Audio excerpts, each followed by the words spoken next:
Děkuji, dobré odpoledne, dámy a pánové, milé děti. Jak již zaznělo, začal advent, čas radostného očekávání. Čas, kdy se těšíme na narození Pána Ježíše, našeho spasitele a zachránce. V adventu, protože jsou dlouhé noci, více svítíme nejen elektrickými světly, ale také zapalujeme svíce třeba na adventní věnci. Světlo je pro nás symbolem dobra. Dětem obvykle ubíhá advent příliš pomalu, nám dospělým zase příliš rychle. Tak vám přeji, ať ten letošní ubíhá tak akorát, ať každý jde po cestě dobra. A nyní požehnám vánoční strom, který se tady dnes rozsvítí, a požehnám také vám všem. Ve jméno Otce i Syna i Ducha Svatého.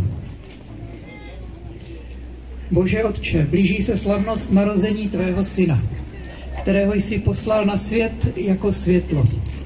Ať nám i všem, kdo nás navštíví, tento vánoční strom po celý vánoční čas připomíná Ježíšovo poselství lásky, radosti a nebeského míru. S touhou tě prosíme, ať tyto vzácné dary vstoupí pod střechy všech příbytků v našem městě i do srdcí všech, kdo pod nimi přebývají. Prosíme o to skrze téhož Krista, našeho Pána. Amen. Ježíši Kriste, světlo světa, ty jsi přišel, aby byl skrze tebe každý člověk zachráněn, každý usmířen. Ano, ty nás znáš takové, jací jsme, se všemi našimi slabostmi. Pomoz nám, abychom dokázali tvou lásku opětovat, otevři naše srdce, aby nastaly Vánoce v nás, abys ty byl v nás živý.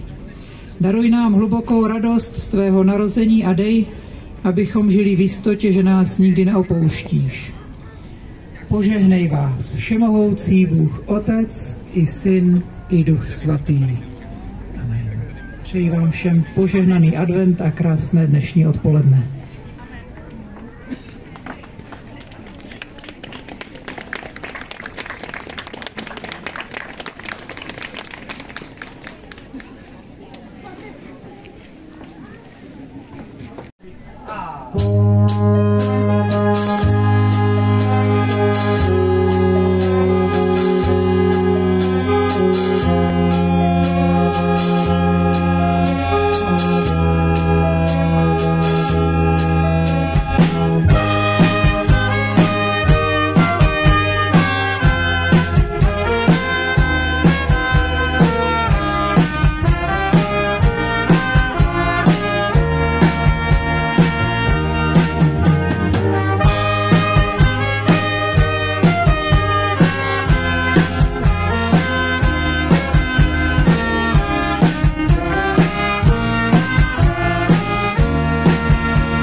Moc děkuji.